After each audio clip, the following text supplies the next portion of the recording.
Bonjour mes chers abonnés, je reviens vers vous pour petit à petit essayer de finir la série des signes astrologiques. Alors je continue avec vous mes chers béliers. Alors on va voir les influences qui vont parcourir votre ciel du mois de mars.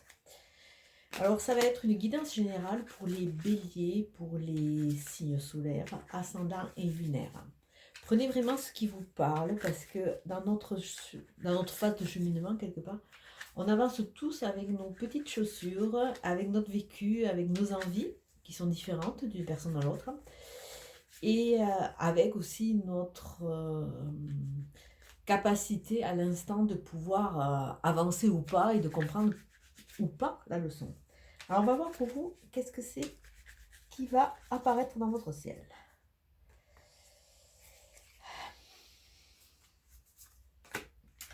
L'amitié. Ah, repos, la campagne. Les nouvelles. C'est intéressant. Donc on voit qu'il y a une sorte de recul sur la vie, recul de bien-être, se reconnecter à des valeurs de base. Parce que c'est vrai que si on s'arrête sur ce que ces cartes nous disent, on nous parle vraiment de l'amitié, de personnes sûres, on nous parle vraiment de ce besoin de se retirer à la campagne, de prendre du recul, de repos, de calme. On a besoin de se reconnecter à cela. Et il y a des gens très sûrs qui sont autour de nous, qui peuvent nous amener, qui peuvent nous aider dans ce cheminement, parce que ça nous parle vraiment, c'est vraiment de jolies cartes qui nous parlent de sincérité, de fidélité, de générosité. Vraiment, il y a ce don du cœur, ce don de patience. Je ne sais pas pourquoi j'ai ce mot qui me vient à la tête. Et après, il y a des nouvelles. Alors peut-être des nouvelles d'une personne qui est éloignée, d'un ami sincère mais qui s'est un peu éloigné.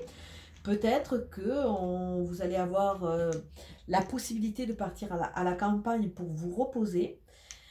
C'est vrai qu'à l'heure actuelle, les énergies sont très très lourdes. Ouh, mais attends, j'ai tout qui tombe.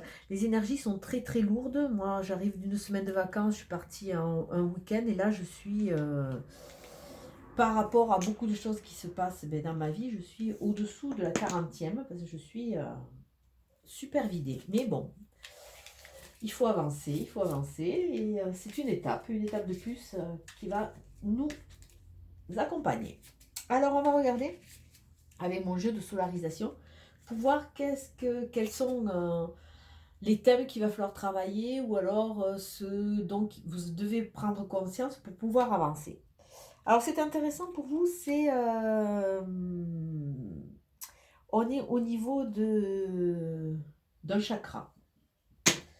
Tisélia nous parle d'un chakra, nous parle de clarté, lucidité, tolérance. C'est le chakra du troisième œil, je vois.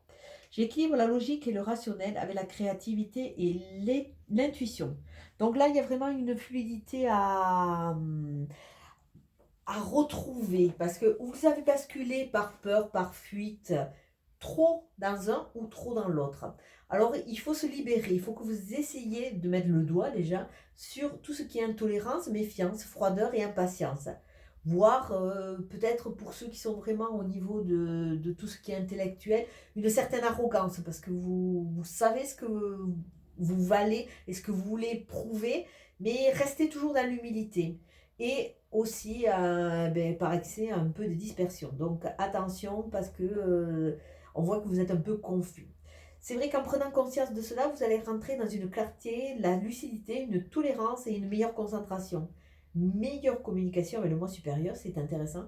Et une grande capacité d'apprentissage avec une ouverture et un respect de ce que vous êtes vraiment. Alors revenez vraiment aux choses de base, revenez à l'essentiel. Alors on va continuer avec mon jeu de tarot de Marseille pour voir la carte qui va vous accompagner.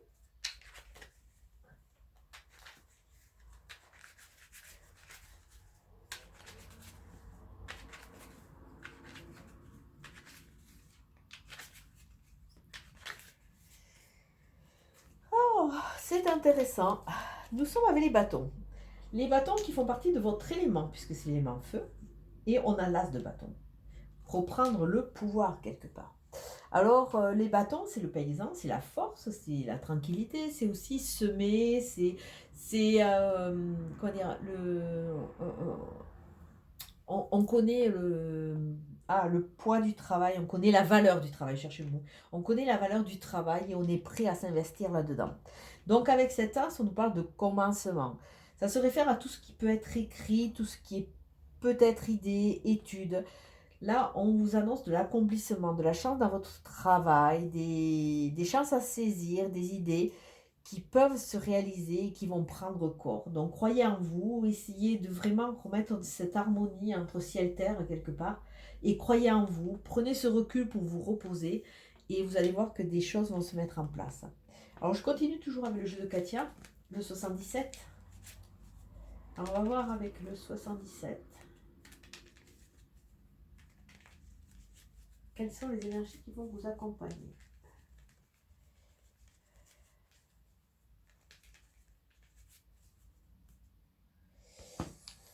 Alors, on voit la notion de discussion, la notion de nouveaux projets. Là, on l'avait aussi. Nouveaux projets, création, nouvelles envies. Nouvelles envies, une dynamique, sortir de certaines impasses aussi. Alors, on nous parle toujours de cette amitié sincère, de ses proches, ce rapport fraternel, ces rapports de confiance. Là, on voit vraiment que vous entrez, vous allez rencontrer, vous allez vous entourer peut-être de personnes de confiance qui vont vous aider vraiment à avancer pour pouvoir créer, réaliser. Prenez un temps donné pour vous équilibrer, prenez ce recul et vous allez voir qu'il y a des choses avec des personnes sincères qui vont pouvoir se mettre en place. Alors...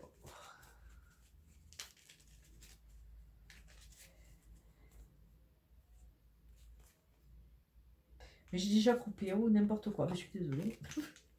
Enrichissement à la clé, vous avez trouvé la clé. Avec le temps.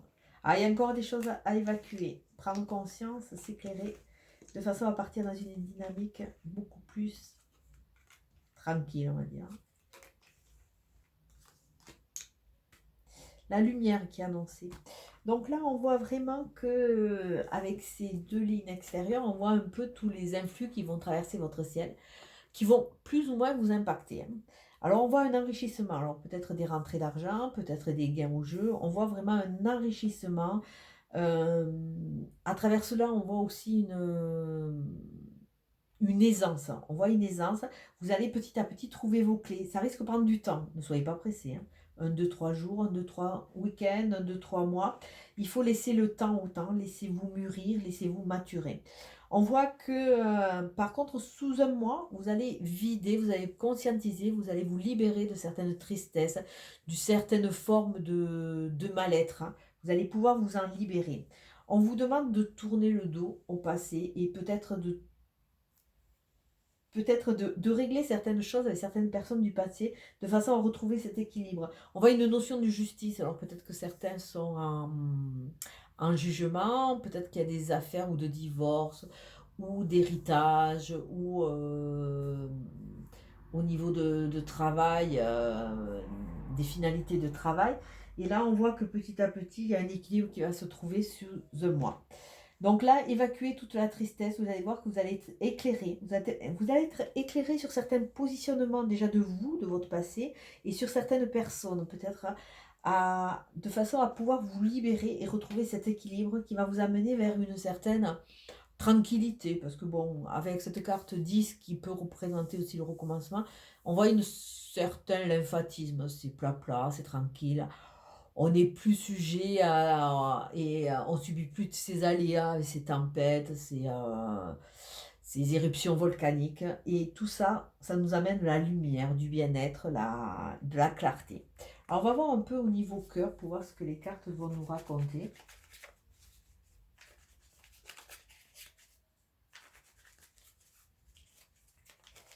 Ce qu'elles vont nous raconter au niveau cœur.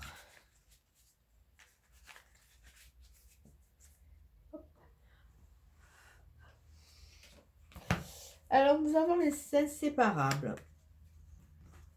Et nous avons le volcan. Donc, bon, c'est pour ça qu'on vous demande aussi d'aller vers cette tranquillité, cette paix. On voit que, bon, ben, en tant que signe de feu, vous êtes peut-être pas en période d'éruption, mais vous êtes un peu en période volcanique. On voit qu'il y a de la colère qui est réfrénée, qu'il y a du mal-être.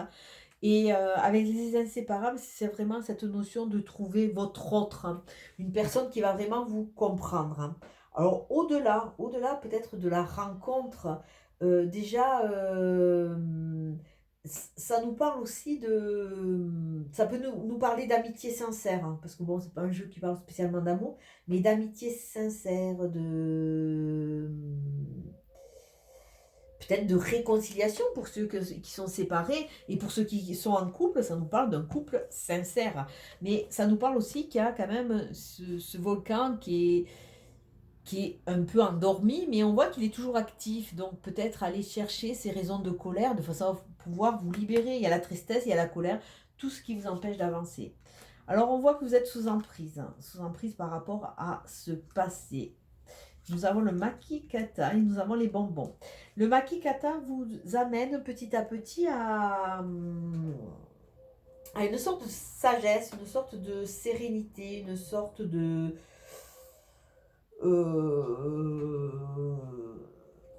sérénité et aussi, comme tous les gens, quand on fait des méditations, un lâcher-prise. Là, il faut que vous arriviez à vous débarrasser de cette emprise de façon à vous reconnecter à des choses qui vont vous faire plaisir. Le bonbon, ça, c'est vraiment cette notion de l'enfance, se faire plaisir avec, ça peut être un bon verre de vin, hein, on est adulte, ça peut être des bonbons, ça peut être de la gourmandise, ça peut être aller marcher, ça peut être parler à certaines gens, mais vous reconnecter au plaisir, parce qu'on voit que quand même, euh, vous avez besoin de vous avez besoin de cela pour avancer et quelque part pour, attendez, je cherche le mot, là je l'ai pas. Rassurer votre enfant intérieur. Rassurer votre enfant intérieur qui s'est un peu blindé. Et là, il y a besoin de vous réharmoniser. Alors, une fois que vous serez libéré de cette emprise, hein, de ces personnes du passé, de ces fils du passé, vous allez retrouver la joie. Alors, il y a toujours cette évacuation-là. Il y a vraiment, à travers le lâcher-prise, cette évacuation. On dirait que c'est comme si, quelque part, hein, la colère, hein, la tristesse, qu'est-ce qu'il peut y avoir? Le mal-être, il était un peu cristallisé. Là, vous l'avez avec un petit sac. Il est accroché à on va dire à vos chevilles. Vous en avez conscience, mais vous ne voulez pas vous libérer, comme si vous avez peur peut-être d'avancer sans ça. Mais il faut évacuer. Et il faut, une fois que vous serez fait plaisir, partir, prendre votre route, vous retrouver. Il y a vraiment cette notion de se retrouver, d'aller vers son soi profond. Et ça, je le redis et le redis, c'est vraiment le message qu'il faut vraiment qu'on vous véhicule. Libérez-vous de toutes ces couches superflues, de tout ce qui vous embarrasse. Reconnectez-vous à votre moi profond. Le moi qui sait exactement qui vous êtes quelque part. Alors, on va continuer.